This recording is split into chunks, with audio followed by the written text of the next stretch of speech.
ગણેશ, તારી ઉંમર થઈ હવે લગ્ન કરવાની, સમજ કાંઈ. હવે લગ્ન કરીને શું કરશો? વાઈફ પણ સિંગલ છે, છતાં ચાલે છે ને? ના કર, લગ્ન કરવાથી ઘર પૂર્ણ થાય છે. તેની પણ થાય. પપ્પા કેમ મારા લગ્નની વાહે પડી ગયા છે?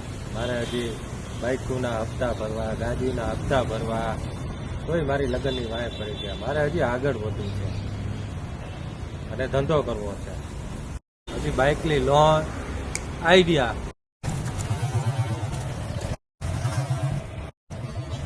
જીક્સર વેચવાનું છે. એસેપ કેટલા આવશે એના?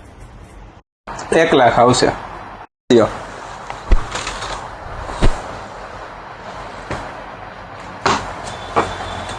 અરે રે, આ 1 લાખમાં તો શું થાય? 1 લાખ તો બાયડી જ વાપરી નાખશે એક દીમાં.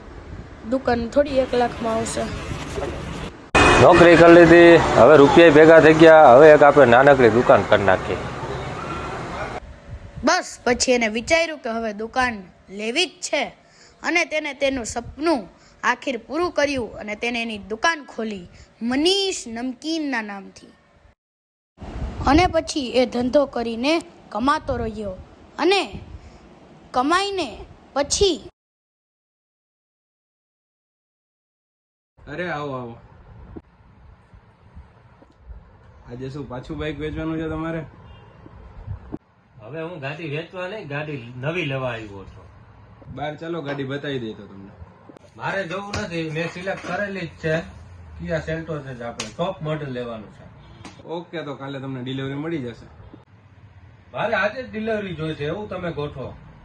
આજે ડિલિવરીમાં તો તમારે આજે ને આજે પેમેન્ટ કરવું પડશે અત્યારે, તો તમને આજે ને આજે મળી જશે. હું ચેક લઈને જ આવ્યો છું. આ તમે ચેક લઈ લ્યો અને ગાડીની વ્યવસ્થા આજે કરી દો. ઓકે સર, તો આ લ્યો ગાડીની ચાવી. લાવો જાવી.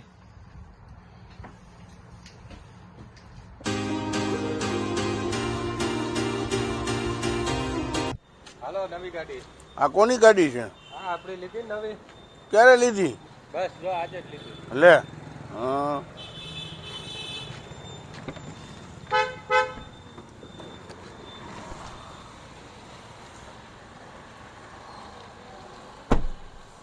છે ને હાઈ ક્લાસ.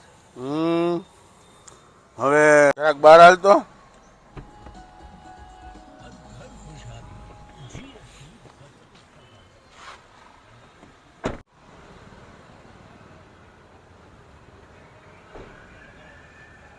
ઓહ, તો હવે લગ્ન. હવે મારે બહુ કામ છે. એ ઉભો રે, ઉભો રે, ઉભો રે.